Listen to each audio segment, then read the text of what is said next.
What's good, y'all? Andres here. Hey, what's up, y'all? It's RB3. Sabrina here to talk about First Cut's Patreon. Yes. That's right. Now you get to be a part of the First Cut community, as well as support us individually, RB3, Sabrina, and I, and get access to exclusive content all at the same time. First Cut really began with the meaning of podcast. That started with myself and Andres Cabrera way back in 2017. A little over a year ago, they added me on, and what we really do is just champion diverse voices behind the scenes, in front of the camera. Since we started our YouTube channel, First Cut to House, our podcast, and we've been growing ever since. This time last year, we crossed over 1,000 subscribers on YouTube, and now we're just a few hundred away from hitting 4K. With access to more monetary resources, we're able to hire another editor, we're able to hire more help, and we're just able to promote the show better in general. So let's run down exactly what you would get on the First Cut Patreon. You get access to the First Cut Discord server, and we're really excited to be able to have another platform to engage with you guys, to talk about whatever. We're gonna have so many different channels. Now, our next tier is going to be our colorist. Video essays are a promise that we made at the very beginning of First Cut that we never really had the opportunity to live up to until today. And the next tier is visual effects. Now, we've always wanted to do movie commentaries here at First Cut, and we finally have the opportunity to do it. Up next is our sound editor category. And this tier includes everything from the previous tiers, but also a monthly Patreon exclusive live stream. And the next tier is the post-production supervisor. We are making this tier our access point for our behind the scenes content. Next up, we have our composer. You get to be in a virtual hangout with RB3, Sabrina, and I. That means you officially get to hang out with us. And then, of course, we have the final tier, which is the director. You could be a part of the First Cut crew occasionally on this tier, where you can actually be a part of some of our episodes. If there's something that you're really passionate about that you want to talk about with us on the Meaning of Podcast, this is the tier that you want to be at. We are starting Patreon so we can expand and produce more content for you guys to enjoy. I'm super excited to see what 2021 has in store for us, which is why this First Cut Patreon is coming. And whatever way you can support, please do. Again, it's patreon.com/firstcutstudios. The seat taken? Nobody's in the seat, they're only taken, friend. So this is, Sabacc? Sabacc.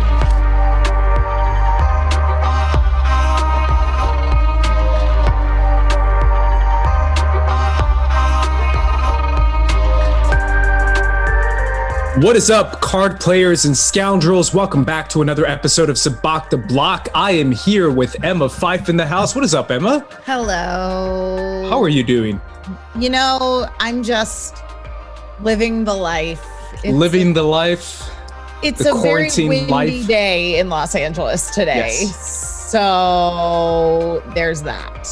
It's a windy day. It's another day inside the Star Wars universe. Always Yes. news coming up.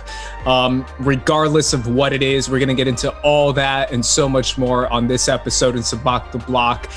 We also have a very fun episode of Squad Up coming up later on in this. So make sure you guys in the chat are ready to tune in and to jump in with your choices as far as what you would choose for Squad Up.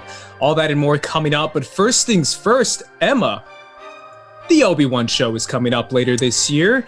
They are going to start shooting in England, which means they are currently getting ready for production, which also means that they are building a complete set in Buckinghamshire. I think it's what it's called, Buckinghamshire, England. Mm-hmm. It's a small town there. They are building a complete set. I have some images. I don't know if you have it ready, RB3, of the Obi-Wan set to be played alongside. Give me one second here. I mean, no look, worries, man. It's Star Wars in some ways going back to its home, you know, heading back to England. They definitely filmed good portions of the original trilogy over at Pinewood and such. This obviously is not that. This is a freshly constructed set, but interesting to me. I mean, it makes sense from the point of view that, you know, Ewan McGregor, he's British, he's Scottish. England's a lot closer to home for him, and he's the star of the show. It's a little crazy to me in some ways, though, that this is the approach that they're doing, especially given the fact that with Mandalorian, they were so innovative with kind of incorporating old school with new school in terms of creating sets. So, I mean, listen, I love a real set, but I think what they did with Mandalorian was really, really clever, where it was like a lot of real set pieces, but the backgrounds and things around them were all done digitally in Unreal. Yeah, I mean, you know, good. They couldn't recycle some of the things they built for Mandalorian. I don't know. I guess that's just when you're Lucasfilm, you just have a ton of money and Disney. So you know what? Why not? Yeah, practical sets cost a ton of money. For anyone who doesn't know, it does cost a lot of money to do all that construction and to make something out of nothing, basically, which is what they're doing right now. I don't know, Emma, maybe just because I am that kind of weirdo old school guy who I do prefer.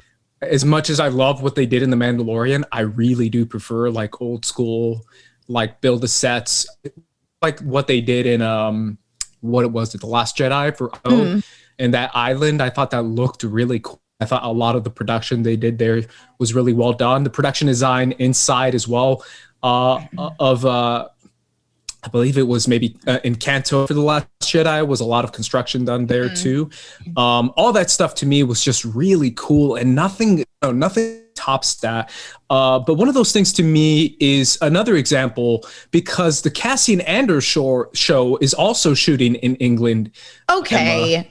All right. So it's interesting. So it feels like a lot of the production of Lucasfilms right now is going to the UK. What do you think about that? I mean, again, that's just kind of like bringing it back to its roots in some ways.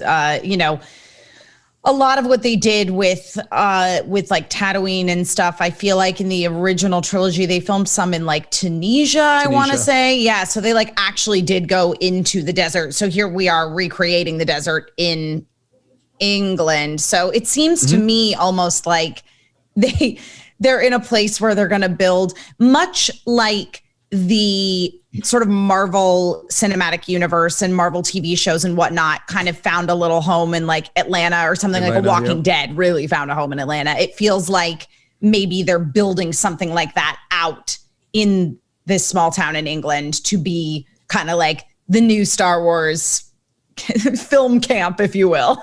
Yeah, so according to this article, which is based on the Daily Mail, they say that this set could stay up for another 3 years.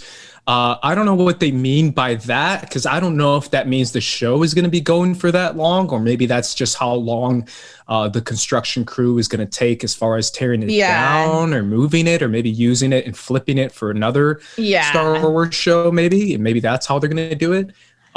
But contract-wise, it's supposed to stay up for at least 3 years. Yep. How far do you want to read into that? As far as, are we going to see several seasons of the Obi-Wan show? Do you think that's what it implies? I think the Obi-Wan, I really feel in my heart, and maybe I hope that the Obi-Wan show is a mini series, because I think that there can be a tendency. I mean, who knows? Maybe they'll change my mind. And obviously, like I love Obi-Wan Kenobi as a character, and I'm so thrilled to see Ewan McGregor return to that role. But I do feel like it was one of those things where originally he was, you know, they were toying around with the idea of this being a film. I love that it's going to live on Disney Plus as a series. I think that gives it more breathing room.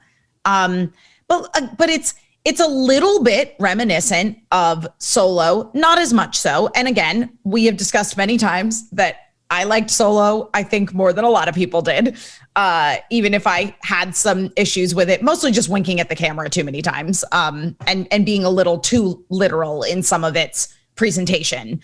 But overall, I thought it was very fun and well done. I do think there is more to explore with Obi-Wan's story than there was to explore with Han Solo, because we're definitely at a period in his life where we're seeing somebody who is processing like grief, trauma, and loss, and sort of the evolution of Obi-Wan, who was so emotional at his final confrontation with Anakin before he became Darth Vader, into the Obi-Wan we meet at the beginning of A New Hope, but even more so the Obi-Wan that we see in his final confrontation with Darth Maul in Rebels. That to me is the essence of who Obi-Wan becomes, and how he is this person who manages to just move on. Like that to me is the thing that is so brilliant to me about the Darth Maul Obi-Wan confrontation, is the fact that Darth Maul is still so emotionally wrapped up in it, and Obi-Wan is totally, totally over it. And that's why that fight had to go the way that it did. And I think it's one of the most brilliant fights in all of Star Wars, and just such a beautiful ending to that storyline. So I want to live with the Obi-Wan who is getting to that point, because that is not the Obi-Wan that we saw at the end of Revenge of the Sith. Obi-Wan at the end of Revenge of the Sith was very, very keyed up and emotional. So what that is to say that I think there is a possibility to do more seasons of it, but I also think that you could tell this story very nicely in 6 episodes. And I think that more likely what the case is that what we're seeing is a more permanent-ish location that can be used to film additional Star Wars series, because again, like, one of the ways that you make a world feel really like lived and breathed in is visiting the same locations multiple times. And there is also, I don't know, maybe it's going to be like a Hobbiton situation because like you can visit Hobbiton. So maybe this is going to be like the Star Wars set that you can visit. Yeah, I mean, there's a lot of possibilities there too. Obviously, you can use this set for different things if you want to. Maybe they just have to leave it up based on construction contracts. Maybe that's another reason why. It's kind of weird, but maybe that's just how it works. We don't know. But yes, if I do have to answer that question, I'm with you, Emma. I would prefer this to be kind of a limited series. Give me 6, 8 episodes, and that's it. If I'm being honest. Maybe 8 episodes tops, and then just call it a season, and that's kind of the story you want to tell. I think that'd be really cool. Yeah. But it'd be different, right? Because you don't necessarily have to make every Star Wars show that they announce, which is 10 so far. Right. Like several seasons. You can make maybe Rangers of the New Republic, make that 3 seasons, make another show, another 3 seasons, but this one could be 1. Yeah. And in fact, in some ways, I feel like that's a lot of what we are going to be experiencing is a lot of these series are going, I mean, they have to. Cassian Andor, we know what happens to him. Yeah. Sure. But I feel like in other seasons, they kind of have to be several seasons long based on contracts, money, Disney Plus, streaming rights, all that kind of jazz where they just want to stretch out stories that are naturally more easily serialized, I guess you can say, when it comes to, maybe a Rangers of the New Republic. I could see that spanning for several seasons.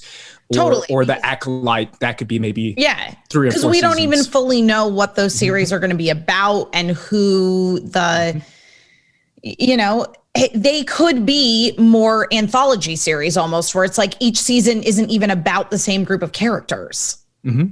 That's very true. It could be Rangers that are there every season. Yeah. Or it could be different eras of the High Republic in the Acolyte. Maybe it's spanning several different eras in the book series that they're currently doing right now. Maybe that's what it is. Maybe it starts with the book that just came last week and it finishes with maybe as the books go along, maybe like a Game of Thrones style or like an anime style where the manga is where the manga's still running. Yeah, exactly. And they're still making the series and they're trying to catch up to the manga. So you kind of know what's going to happen in the show. Or they're trying to stall until the manga keeps going, more likely. Exactly. Yeah, but maybe that could work. I don't think we've ever seen a show like that, at least not in Star Wars, where we get to follow along with the books and people who don't read the books can just watch the show. That'd be kind of cool. Put a tournament arc in there that'll last 20 episodes. I'm down. I would love it. Yeah. You have Todoroki just kicking ass for 15 episodes. I'm down. I think there's high possibilities. I think for the Obi-Wan show, I think it should be 1 season. I wouldn't be mad at 2. Sure. But I think it should be 1. And I think the episodes should be pretty condensed. I don't think it should be no offense to Netflix, the 1 hour and 10-minute episodes each kind of episodes where I'm just like, damn, it's a feature film every episode. And let me be clear. I love that, I know a lot of people early on with Mandalorian were really thrown off by the short episode times. I like the short episode times. And the other thing that I thought was cool about the way that Disney Plus is doing their shows is they don't feel constrained by linear television. They are very aware of the fact that they're just they're just making shows for a whole new platform, and they're not constrained by we need to fill an hour of television, which is like 48 minutes with commercial breaks.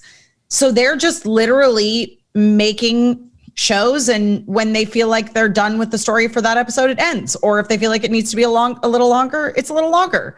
And I really, really appreciate that. But I do think that like an extremely well done show was Ash vs. Evil Dead, which was on Stars. And those were 30-minute episodes without commercial breaks. They were just 30 minutes. And they were so clean. It didn't feel like there was any wasted time. So I like that they're not afraid to make short episodes. Yeah, absolutely. And I want to get to the comment as well. But another example that I want to give a shout out to, we talked about it on First Cut a little bit, but the idea of what FX does, and I know I give a lot of shout outs to FX, but shout out to FX, did with Devs this last year. Devs, I put that as my favorite show of the year. It's just one long series movie where it's, I believe it's 8 episodes long. Some of them are 40 minutes. Some of them are like 50 minutes. Did you see Devs? No, but I was just thinking about, oh God, what is, it's a Netflix show and I'm going to think of what it is. No worries. But it really was like, the episodes were short. They were, in the 30-ish minute range. And it felt like it was just a movie, basically. Like it just continuously ran through, and that was kind of the story. I gotta say, I there's 2 things that happened this year that was like that for me. For one, it was an hour-long show, but it was The Undoing on HBO. Absolutely 6 episodes, hour a piece. It just felt like one long story. And then also Living with Yourself with Paul Rudd. That one was 30 minutes, 8 episodes a piece. So it's like literally like you could do it in a day. Like you could do it like in half a day, and it's like a full like arc to it too. So. Yeah. Also, When They See Us by Ava DuVernay on Netflix that came out about a year ago. That felt like a movie. That felt like a feature film to me. Just a really long feature film. Yeah. But there's a way to do it. There is. The series I was thinking of was I Am Not Okay With This, which is actually an adaptation of a graphic novel. Oh, yeah. And like it's not complete. Like they definitely set up for like the next season, but the way that it played out, it felt like, I mean, I watched the whole thing in a day without even trying, because it was just like, oh, wow. Oh, cool. That's it. Yeah. I've heard a lot about that too. Yeah. I feel like the way that streaming is done now and the way TV shows and movies are kind of blending and blurring the lines now, it is kind of a different era that we're living in. I want to get to the comment real quick. John said in a super chat, he says, what do you guys think about Mark Hamill's tweet thanking Peyton Reed to allow him to revisit Luke when he was a symbol of hope? Was there any shade to The Last Jedi in that? No, there was not any shade to The Last Jedi in that. It was just Mark Hamill being like, cool, I got to play Luke at a different part of Luke's journey. This goes back to what I was saying about the Obi-Wan series. Like this era is we haven't explored Obi-Wan's journey in this era. Like part of my thing with feeling like I didn't need a Solo series was I was like, or a movie rather, is that Han Solo does all of his growing in the original trilogy. We know he was kind of just like a laissez-faire, semi-ne'er-do-well, smuggler, scoundrel, flitting about the universe before that. However, but that being said, I liked Solo. Didn't need it, still really, really enjoyed it. Obi-Wan, there is something to explore. Luke coming back at this point in his life before he feels like he has failed. Like that is the whole point of Last Jedi, is that everyone put Luke up on this pedestal of like, this is our savior. This is the whole symbol of hope. Thank goodness for Luke Skywalker. And what Last Jedi is an exploration of the psychological damage that does to a person, and like the tremendous amount of pressure that he was putting upon himself because such huge things were expected of him. That being said, it is cool to see him again, I felt nothing, but I'm so glad that other people were so excited to like see him at that point. Yeah, I feel like it's kind of a strange thing where people don't. I mean, I think they do, but I just think they forget for some reason that it's like, this is a different era in a different time. Exactly right. Where Luke, it's 30 years later where time changes a lot. And I feel like, it is a different Luke because this is Luke where he is kind of in full-blown Jedi mode, searching the galaxy for Jedis. He let everyone down, and most specifically let down the one person who was most important to him, which was his freaking nephew. Yeah, like there is such a thing as experiencing trauma and changing perspective and changing minds, and changing things. Where I think that Luke that we saw in The Mandalorian is a different Luke, but that's okay. Yeah, it is, because he was different at that point. Yeah, and it's also okay to see the Luke that we got in The Last Jedi too, because it made sense. So yeah, I don't think it's any shade there, but thank you for the super chat. Obviously, I think Mark Hamill. I don't think I follow Mark Hamill on Twitter. No, I don't follow Mark Hamill on Twitter, but I feel like his tweets are harmless. Move, Ace. Ace is like, I don't follow Luke Skywalker. I don't mean that in a bad way. I just mean that like I don't keep up with like. You know what's going on in the tweets in the the Star Wars Twitter sphere. Like I don't. I should, but I don't. So I think he's fine. Like for most of what he tweets is pretty harmless, I think. But then again, I don't know. But yeah, people are going to take it the wrong way because there's people love to hate Last Jedi. And I've seen some videos where people like stitch together his comments and claim it's shade at The Last Jedi, and I don't think they get what he's saying. No, it is not. I can guarantee you that he did not mean it that way. Like even if, and I think he's been on record as saying things like, I was definitely surprised by the direction that Rian Johnson went with Luke in Last Jedi. And like, it was hard to accept that, but also it made sense. Yeah. So it was bold. It was different. And I think they have comments of him saying that, and they take that as like a negative, which it isn't. And people take it negatively. And instead of going like, wow, like this director really challenged what I thought of this character. And so like really bold of him to obviously challenge what the audience thought about this character. Yeah, and it's one of those things too where I still feel like people need to rewatch that movie. I think a lot of people on the internet who have their Last Jedi opinions still haven't rewatched it. Like I really do feel that way because it is a couple of rewatches. Like that's just facts. Like everyone has these high expectations when it comes to these kind of movies. I did when I was watching it in the theater. I was nervous the whole time. Like I couldn't sit in my chair. But then after rewatch, I was like, man, this is some really, really good stuff. It just is. Yeah. So I feel like people just need to rewatch it, to be honest. Final thing I have for the Obi-Wan construction, the article finishes up by saying that some of the neighboring towns aren't too happy about this. The only question I have is, should this be taken more into account as far as how to handle the construction of these sets? Well, the Daily Mail is not exactly a prestigious publication. It's very true.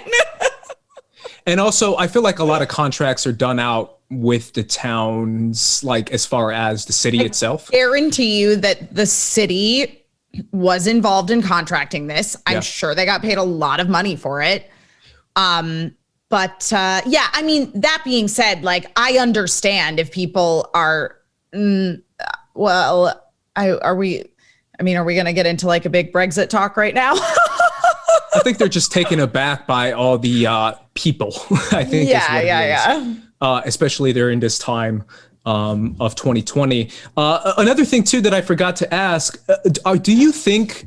I know this has kind of been asked all the time, Emma, but I don't think I've ever asked you this. Are we going to go off planet? Are we going to stay in this one location in this set? Pretty much all the episodes. So. My feeling is it's going to be a single set. Yeah. Okay. So the other thing I could be wrong, but they're building. Obviously, RB3 had the pictures up. You don't have to put it up right now, man. But they're building Tatooine in like jolly old England. Like that's another thing too, where like, is it Tatooine? Yeah, I'm like, it rains a lot. Yeah. Where I was like, are we sure this is? It might like. No, I mean, it looks like it could be, but it looks like it could be. It does. We saw in The Mandalorian that every Star Wars village looks kind of like that. That's very true. Where I just thought it was funny the way like they're like, we're gonna travel to Jordan to go to this desert and maybe be he's real. not- We're gonna travel to Tunisia, and now here they're like, we're going to England to Tatooine, and I was like, really? Maybe he's like Okay. on some other town. Maybe he's or in another something. planet. Yeah. I wouldn't mind. I still think we could see flashbacks. And if we do see flashbacks, fingers crossed, we see my favorite planet, which has been my favorite planet since I saw it, Coruscant, from the prequels. I would love to go back to Coruscant. I think that's a little expensive, but who knows? Maybe the I'm CG. pretty sure most of Coruscant was just a green screen to begin with. So True. Yeah. I mean, you could do it in the LA set where they have that. I forget the name of it, where they shot the Mandalorian. with the digital screens where they use the Unreal Engine to basically program sets. Yes. Yeah, you can make like a new school Coruscant, like make it look different. that'd maybe be- a little bit more detail. That'd The be tight. volume. The volume is what it's called. Volume, Yeah. yeah. So maybe they can add some detail to it that maybe 2002 blue screens couldn't accomplish. No offense to what they had back then, but now the technology has been elevated so much. A Coruscant flashback with Obi-Wan. Y'all count me in. I would love that. I mean, we still don't fully know how Hayden Christensen Anakin factors in. So Yeah. I still think armor Obi-Wan, armor Anakin would be so cool. like they wear in the Clone Wars animated series, General that'd be tight. Kenobi, General Skywalker, like that'd be so nice. Let's move on to the Green Psylop. And sorry, I didn't get you the time to do the soundbite. RB. I heard a story about you. I was wondering if it's true. So This little green Psylop. There it this is. Little Green Psylop is all about inspiration inside the Star Wars universe. There was an interview done by our friend Perry Nemiroff with Elizabeth Olsen, talking about her new show WandaVision, which I'm enjoying, by the way. I love WandaVision. Are you kidding me? I am I obsessed. love it. I think it's so much fun. But while she was talking about WandaVision, she talked about how Star Wars kind of inspired her to get into these kind of major blockbuster films, which got me thinking about what moments inside the Star Wars universe have inspired you. And then maybe we can kind of talk about what exactly has Star Wars inspired since it's come out. And honestly, I think it's really interesting because I think Elizabeth Olsen is like my age. So Yeah, she is. She I must think. be talking Younger about than me. She must be talking about the prequels. That's how I took it. I was like, you mean the prequels, right? I'm like that kid in the meme where he's like, this is what you're talking about. I mean, not necessarily because I grew up with the OG as well. She could be talking about both. Yeah, she was born in '89. She's my brother's age. Yeah, there you go. Yeah, she's about a year and a half older than me. Yeah. So I was like, the first thing I thought of was like, you mean the prequels? But not necessarily. Either way, Emma, is there any moment or any scene or any character or something that really inspired you inside the Star Wars universe from any movie? Oh man. Well, Or anything outside the movie? no, I mean, so a lot of what I think there's a lot of conversation with women who are older than I am, frankly, and also my own age, because even at the time that I was, a kid growing up, we were seeing more examples of this like very like capable and complicated female character. Like I hate to use the word strong female character because when you say that, you get things like Tariel in the Hobbit trilogy, where it's just like, she's literally just like generic, we need a girl in this that also shoots a bow and fights with a sword or whatever. But like, to me, like, so like Leia is such an early example of like a woman character who still like fit into that role of the princess, but like totally took care of herself. So, because she's set up as like, oh, okay. And obviously like we see her personality shining through the whole time that like she's a badass, but it is set up as this group of people are going to go in and rescue the princess. And by rescue the princess, they show up, open her cell, and then she basically rescues all of them. So like, to me, that made such an impression on me as a kid. I'd seen the entire original trilogy by the time I was 4. And so like that character, that idea of like the princess who's also like part of the adventuring party just like always super duper resonated with me. And so it's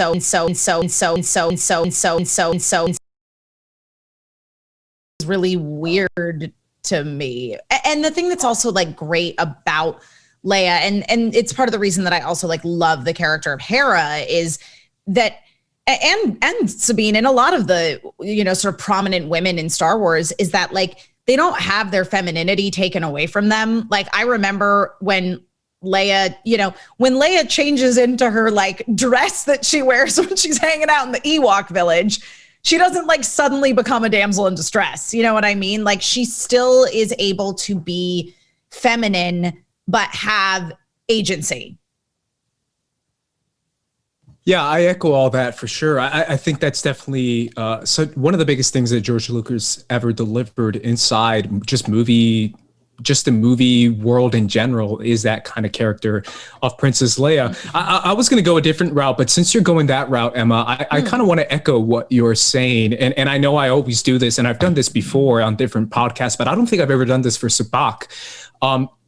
To me, I don't think people can really ever exactly understand the power and the kind of inspiration you can get from a character like Rey.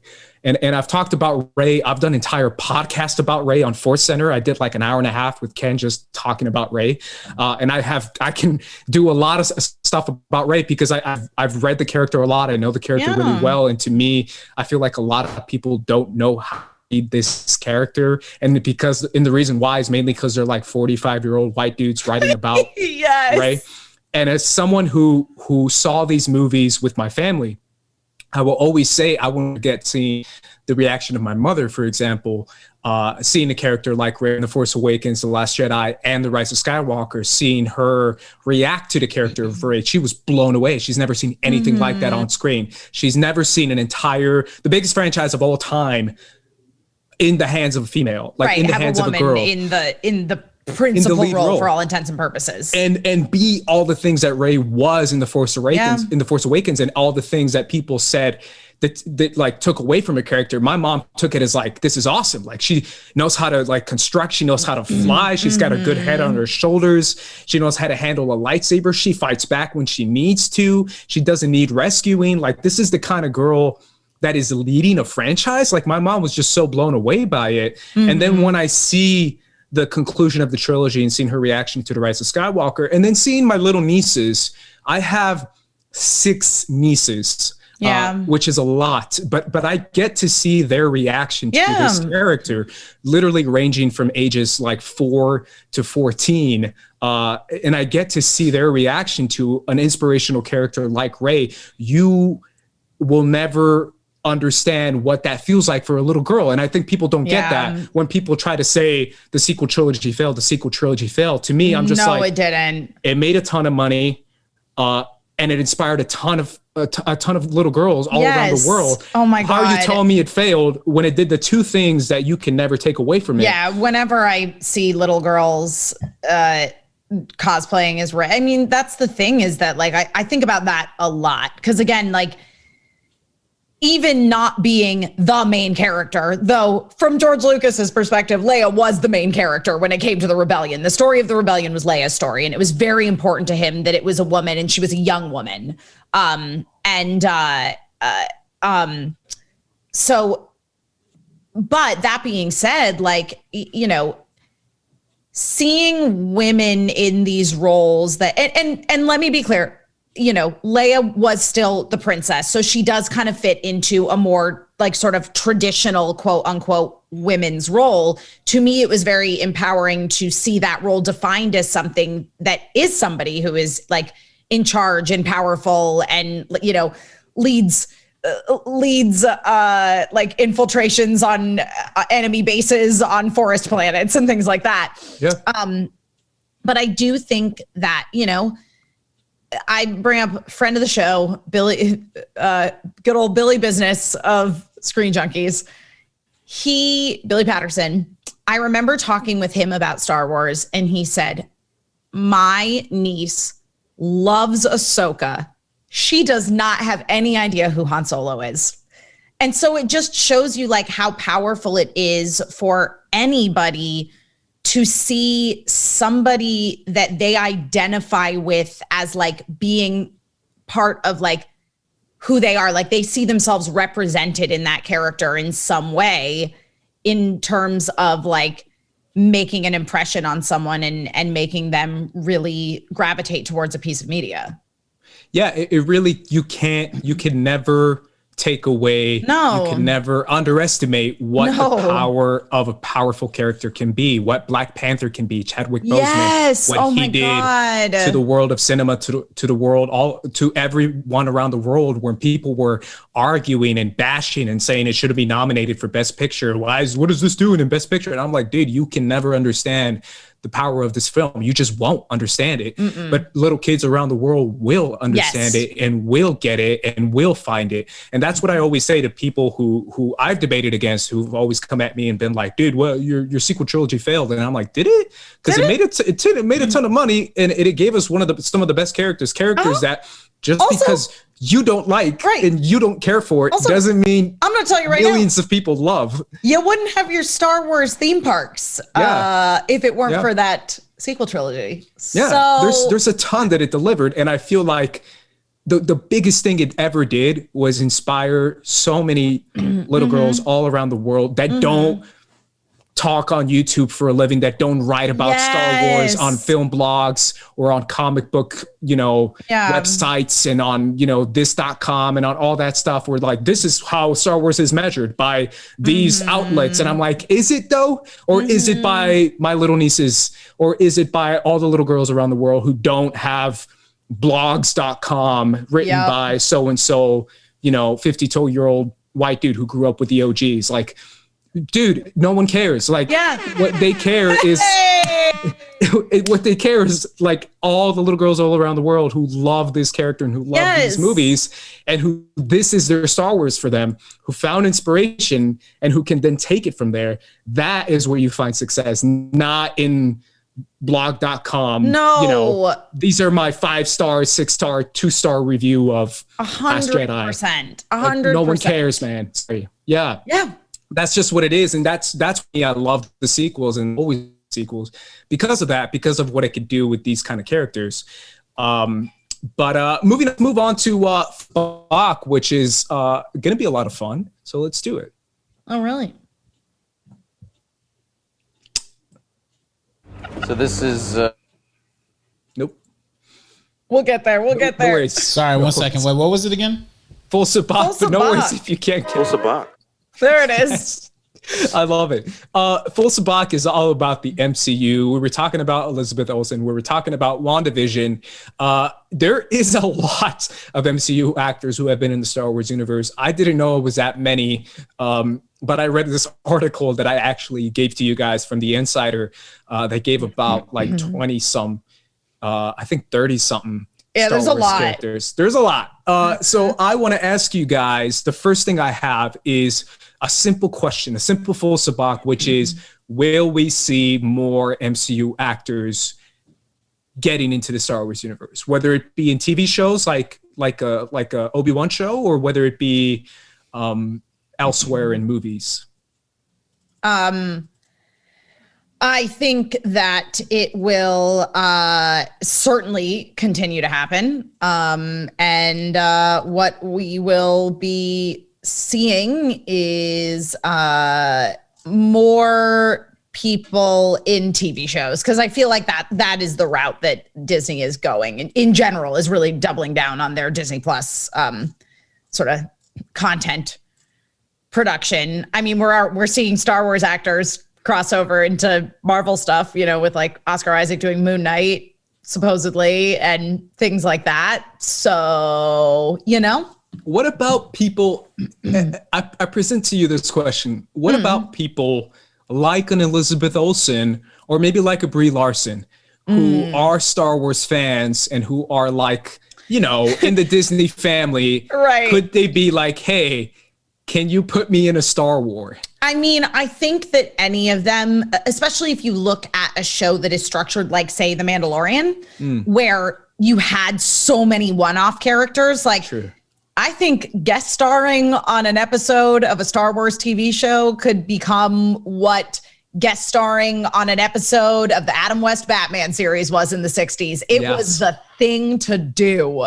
Yes, that is very spot on. I cannot. Yeah. If you go back and watch 2 seasons of The Mandalorian and you realize how many bit parts and cameos we're giving to actors that you might know, it's kind of remarkable. Like even the season finale of The Mandalorian, I don't know if anyone caught this, but oh my God, I can't believe I'm forgetting his name now. But the creepy like Imperial officer that like put a gun to the doctor's head. Oh yeah. He's from Agents of S.H.I.E.L.D. He plays the villain from the final season of Agents of S.H.I.E.L.D. And when I saw him, I was like, because I recognized his voice, and I was like, yo, it's that one guy from Agents of S.H.I.E.L.D. And then I realized, like, wait a minute, this guy was fighting Ming-Na Wen just like a couple episodes ago. So I just thought it was funny how the Agents of S.H.I.E.L.D. I mean, there you go. Actors were coming into that. Yep. Yeah, and Ming-Na Wen was in there too. And I was like, oh my God, it's Agents of S.H.I.E.L.D. coming together. It's awesome. Yeah. I forget his name. I'm sure someone in the chat. I know he was a Malik, but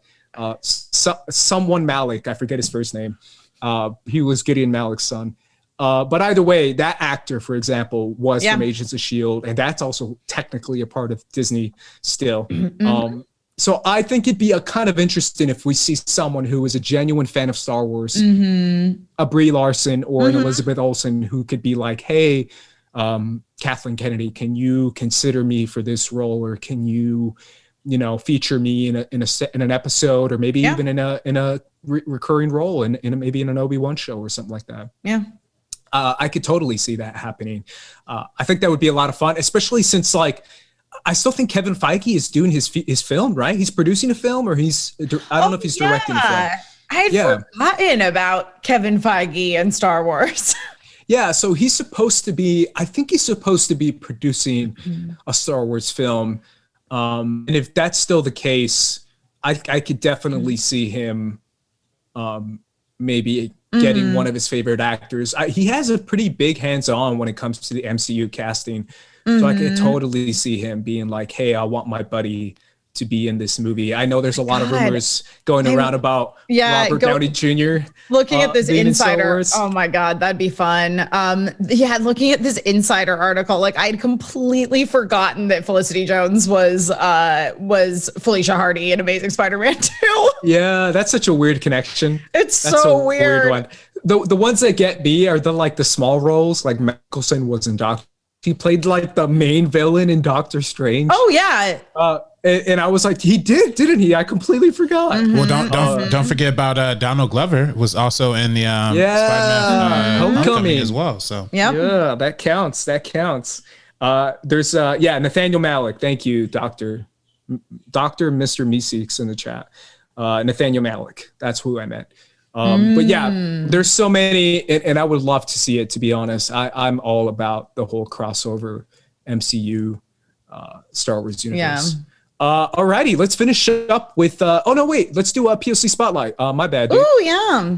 My POC spotlight this week is all about Chirrut Îmwe, played by the incredible Donnie Yen. Donnie Yen is one of the best martial artists on the planet, one of the best martial artists on screen that you've ever seen. I love Donnie Yen. I've grown up to love him. Obviously, I've grown up with martial arts films. But what are your thoughts, Emma, on Chirrut and on Donnie Yen in general? I mean, I know that there are some people who rightfully take issue with the fact that it's like the Asian guy being into the sort of Zen spirituality side of the Jedi feels a little on the nose. It's potentially in the realm of racial stereotyping. So just wanted to bring that up, in that I 100% understand that. At the same time, it is important that, you see somebody like a Donnie Yen in a prominent role as an Asian man in a series that had been lacking in that department. I like Chirrut Îmwe as a character a lot. And his him and his buddy Baze Malbus. Baze Malbus. Yeah, I like, I like their relationship. I don't hate the fangirls out there that ship them as a couple. I would love that. Yeah, I mean, it's Donnie. Yeah, you know what I mean? But at the same time, it's like, okay, yes, there is the aspect of sort of the potential stereotype.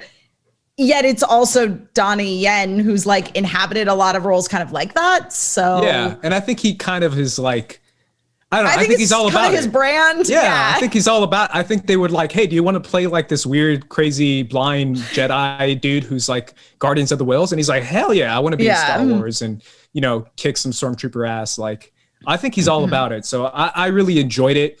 I remember when they casted him, and I remember the pitch of Rogue One was having this crazy, cool, diverse cast of Diego Luna, Riz Ahmed, Donnie Yen. Like it really was a cool, diverse, interesting it cast. really is. Yeah. Forrest Whitaker's in there. Like it really is a really cool, one of the best casted Star Wars movies I think in a long time. Yeah. A really cool group that really came together, and I think Chirrut Îmwe completes it with that crazy scene. I think he's the second one to go in Rogue One. Spoilers if you haven't seen Rogue One.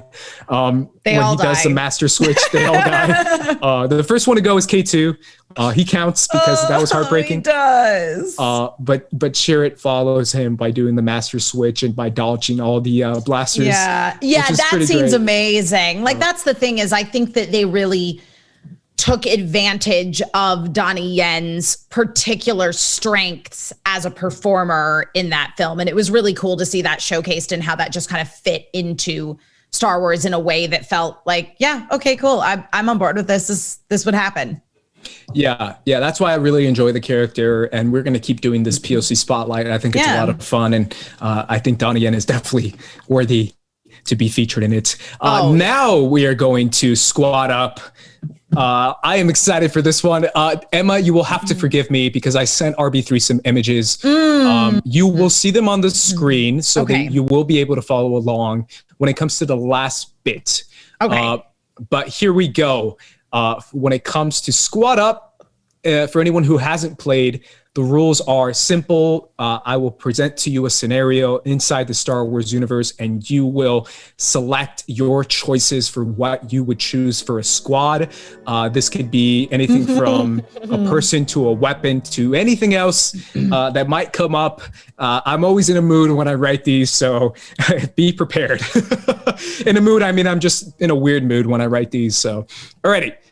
The scenario is you are a major in the Rebel forces working alongside General Riken and Princess Leia on Echo Base on Hoth. So you are on Hoth, on the freezing planet on Echo Base.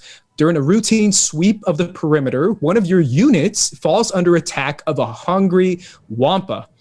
Now you are tasked with leading a recovery unit.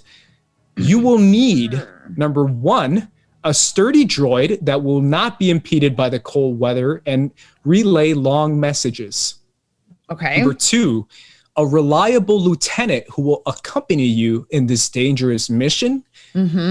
Number three, you will pick number three,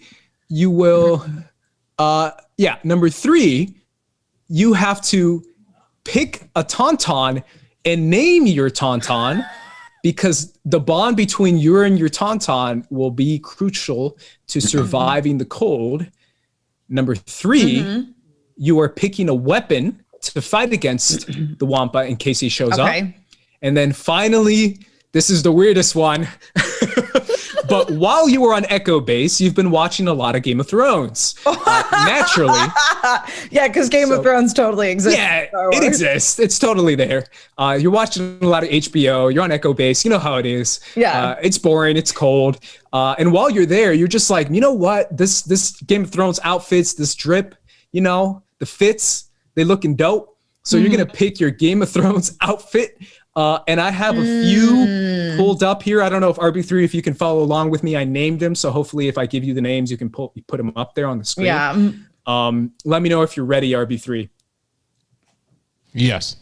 The first choice you have for the Game of Thrones outfits that you're going to rock in the snow, since it is cold on Hoth. Right, it is first, cold. you can rock the Lord of Bones. You can intimidate any enemy that comes alongside you, any creature that might pop up. Rock the Lord of Bones outfit. For anyone who doesn't know, the Lord of Bones is one of the wildlings. He pops up in a couple seasons and then gets brutally murdered. The Lord of Bones, that is not the Lord of Bones RB3, but Hey, Jon Snow. it is Jon. That is not the one, but that's all good. Either way, the Lord of Bones is one of the outfits that you can rock. Okay. The one that RB3 has pulled up here, I called it the Jon Stark. This is the one that Jon has. RB3, you can go back to the. Oh, there he is. Sorry, man. Look at him. The Jon Stark is one that RB3 has pulled up. That's the one where he has the coat that Sansa gives him. The other outfit that you can rock is the Lord Commander getup. That's the black on black Jon Snow with the big old coat. And then you can rock. You can be nice and comfy inside your Mance Raider outfit. The Mance Raider outfit is pretty legendary for anyone who knows Game of Thrones. Finally, oh no, not finally. You have another one. You can be super confident and command confidence with the Sansa Stark. Sansa Stark has a dope outfit in Game of Thrones, ready for the cold. You also have the final one I have is the Ygritte outfit.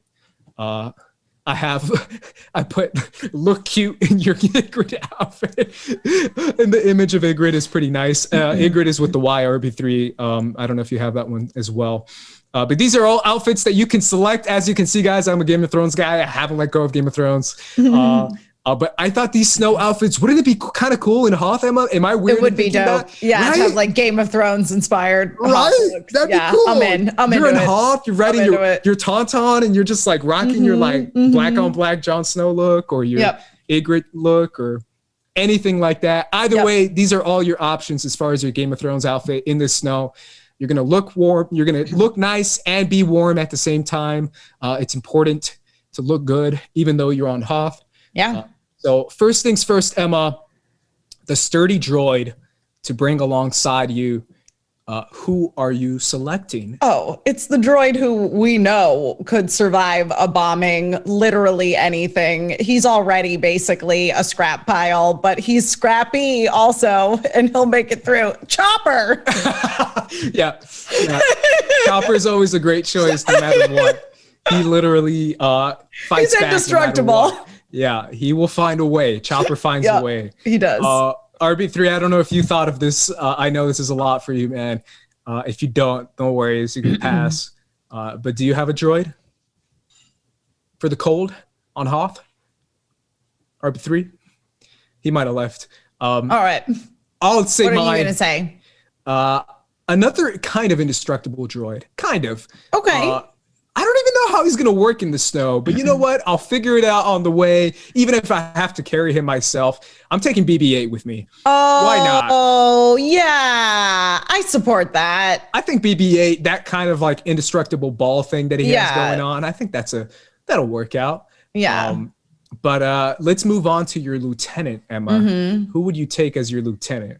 Okay, I know canonically this doesn't work because we know that she just like stayed on Lethal and was like freaking ready to do whatever they needed to do when the Empire came, but they never showed up.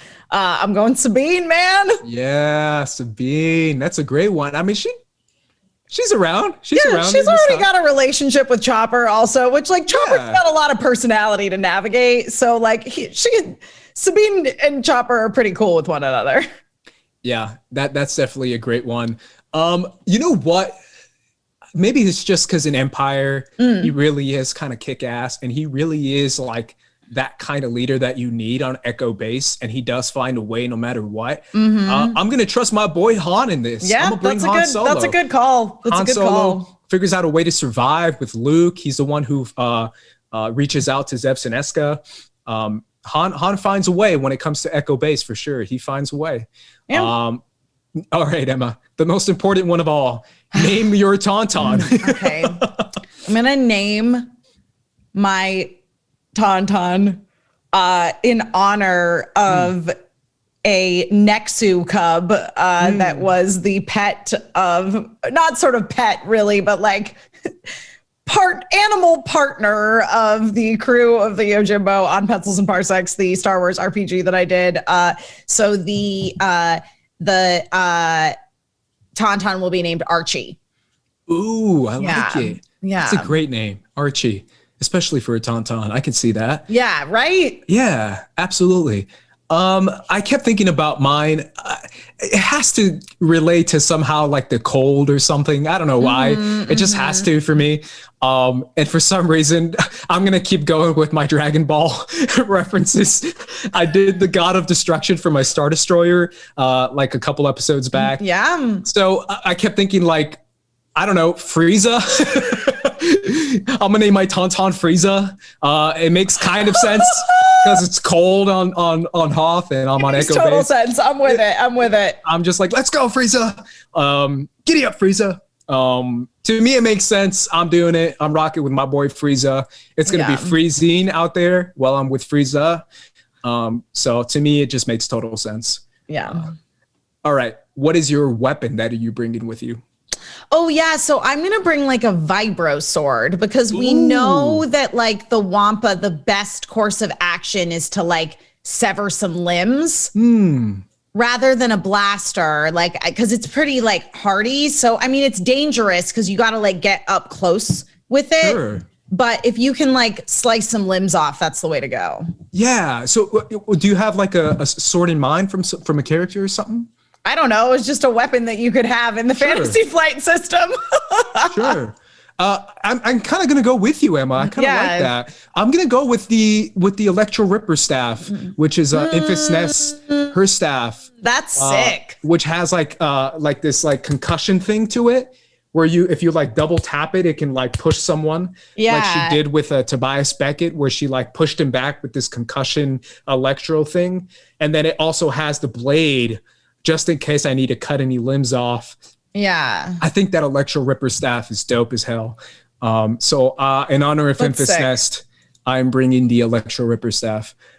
Finally, the most important part, the drip, the outfit, the attire, the look as you're going to be riding into the snow. Yeah. Just in case there's any cameras there, you want to look your best. You want to look good. Yeah. Any Viper droids scoping you guys out. Exactly. Looking for Luke Skywalker. If they see you, they're going to be like, oh, who's this? Okay. All right. Is this what the rebel forces are up to nowadays? All right. I'm going to switch sides, man. I'm not even going to tell Vader. Yeah, exactly. In case any Imperial officer finds out, they're going to be like, yo, I'm not messing with this I'm not messing with them. Definitely not messing. They look too good with me because I'm gonna have that Sansa Stark drip, baby. Yeah. Which is literally surprising no one. I'm a huge Sansa stan. So and she looks good in the snow, man. She does look good in the snow. Ready for the cold and looking good at the same time. That is what Sansa does. It is hard for me because I actually like all the looks I picked. But you know what? Typical ace fashion.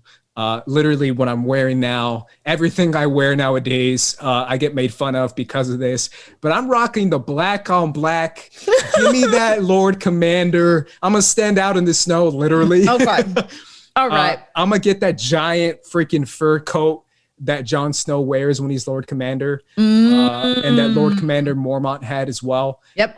That giant coat is so cool. It's pretty I've tight. always thought it was pretty cool. So I'm gonna rock the black on stand out in the snow. I love it. If any Imperial officer finds me, he has an easy target. Because it's gonna be all white snow and just me. And just you in black. Figure, yeah. I mean, yeah. Sansa wore like gray and stuff. Yeah, so it's like great. a little less conspicuous, but still like we out there to be seen, not to hide.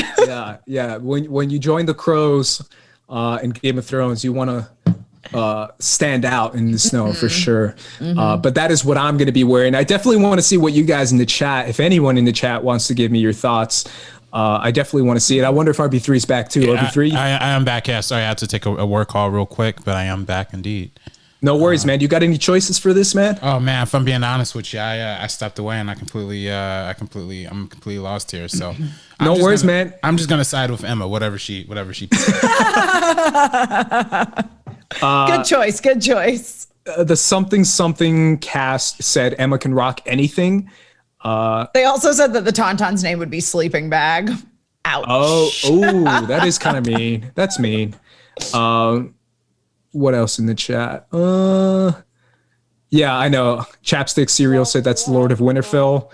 Yeah, that's my bad, RB3. We didn't coordinate at the same time, but we got it together. It's fine. All good, man. You still put the images up. It was dope. I still think they look sick. That was on me. Yeah. Nah, Can you at least pick a drip, bro? What drip would you rock? The drip. I mean, out of the outfits that I sent you, the Game of Thrones and you can outfits. pick whichever one you want. It doesn't matter Out if of you the like double Game up. of Thrones pictures. Yeah. I like the the bone guy, Lord Bones. There we go. Yeah. You're gonna rock the skull, Heck yeah. And it's warm too. Yeah, no, bro. Ain't no Wampa gonna mess with you, bro. No creature's gonna come up. Nah, they don't be too scared. Scare them away. Yeah. I said intimidate and stay warm was my line for the Lord of Bones. That's definitely what you're gonna do. I love that. If you rock that outfit. Alrighty, guys, that's it. I mean, thank you guys so much for joining us. We have a stream lab. We have a stream lab. We do have a stream lab. Yeah, we do have a stream lab. And people, again, if you really want to support the show, firstcut.live. We need to start saying this at the top of the show, by the way. Oh, yeah. We definitely need to get pumping out here. Actually, we have two stream labs that came in. Thank you very much for both of your donations. Brandon Buckingham donated and said, congrats Ace on your Schmodown award. Excited to see you continue in your dominant season 8. Woo! Oh, thank you, man. Appreciate it. Hey, I saw you guys retweeted I did not know that you guys were going to do that, by the way, the Star Wars video, the Star Wars. Oh, man, had to, man. Had to. Thank you, man. It's very inspiring. Very inspiring. People need to hear what the Star Wars is really, really here to represent. And lastly, we do have another stream lab here from a great supporter of the show, Bradley Burnett, who is also responsible for the nice poster that we've been having on screen for the past couple weeks. That's true. So he put in a $25 donation to be read out loud. And people, if you want your message read out loud, donate $4.99 and above on Streamlabs firstcut.live, and you're able to get it read out loud. Okay, here we go. Bradley Burnett donated $25. Place yourself in the Star Wars universe. You wander into a cantina, order some blue milk, and sit down at a table to play Sabacc. From the universe of characters besides the obvious smugglers, who are you playing against? Ooh. It's a good one. Ooh. Who are you picking, Emma? Do you have one? I feel like my first thought, weirdly enough, was Ezra, because I was like, I feel like he's such a overconfident kind of boy that he would probably actually be pretty easy to beat. You know what? I don't even know why I'm going to say this guy, but it's the guy who stands out the most. It's the guy who literally sits next to Lando in Solo Star Wars story. I'm going with Therm Scissor Punch. Sweet. My boy Therm Scissor Punch. Scissor Punch, great name. I can't wait to hang out with my giant lobster of a friend. He's literally a giant lobster, but his name is Therm Scissor Punch, so it doesn't matter. Yeah. That's my boy. I'm gonna play against him. He obviously likes to play. He seems like he's been there for a minute when he's playing on the table. True. I actually know, I used to know. I don't know if I can name them all now, but I used to know everyone who's sitting in the table. Oh my God. I could name pretty much all I'm those sure guys. you did. Yeah. I mean, that is Ace studying for the Star Wars Schmodown, is just literally looking at the freeze framing every scene and going, okay, what's this guy's name? Yeah. Unfortunately, it didn't help me when I got to the Solo questions. They asked me the Solo questions that I didn't know, and I was like, damn it, because I love that movie and I wanted to name some crazy stuff, but I didn't. Therm Scissor Punch is my answer. And for that, guys, that concludes Sabacc the Block. Emma, where can everyone find you? Well, you can find me at my name, Emma Fyffe, on Twitter and Instagram. Also on Twitch. I am doing a show on Thursday nights now called Thursday, where I make a cocktail and play Otome games. I did the first episode last week. It was super fun. Started Code Realize Guardian of Rebirth, which is the first of because there's a few Code Realize games. So this is the first one. It was really fun. We're almost through chapter 1, I think, because there was a prologue also. Yeah, so that'll be back on this Thursday. I'm hoping to start a little earlier now that I have a better sense of my schedule, pushing up to 6 p.m. from 7 p.m., which is what I did last week. And then, of course, also, as I mentioned last week, we just launched a new YouTube channel for the download, and we're starting to post some stuff there. So if y'all want to, it's not like officially like fully in a groove yet, but be sure to subscribe to the Venn Download and you'll see videos with my face in them. Oh, we did a really fun interview with Greg Kasavin, who is the creative director and at Supergiant Games, who's the head writer on Hades, which is my game of the year from 2020. So that was a really fun interview if you want to check it out. That's really YouTube. Cool. I bet you kind of geeked out. Emma. I did a little bit, yeah. Yeah, that's awesome. I know how much you love that game. Please go check out Emma on all that, especially on Watch Ven. RB3, where can everyone find you, man?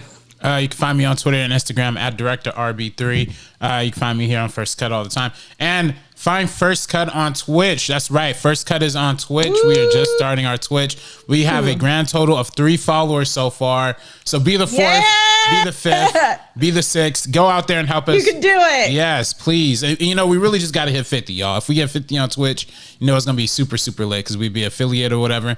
So help us out. Well, there's a few more requirements before that, but you'll get there. Okay, yeah. So, we'll be somewhere in there. We'll be somewhere. We'll be in the game. You'll be in the game, yes. Yeah.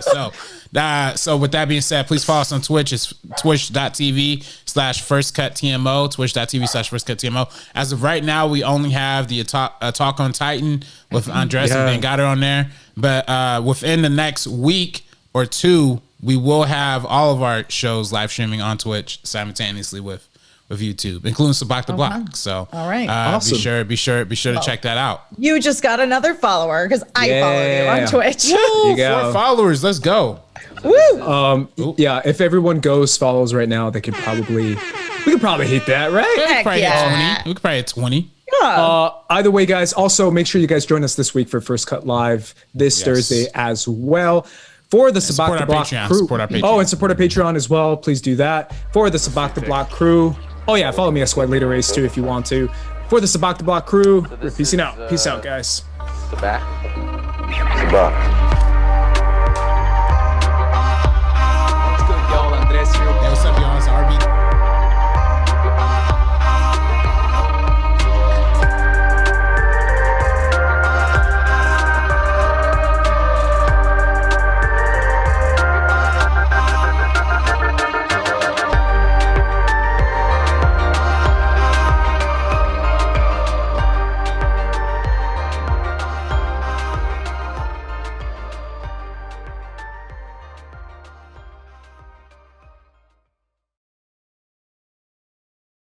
So this is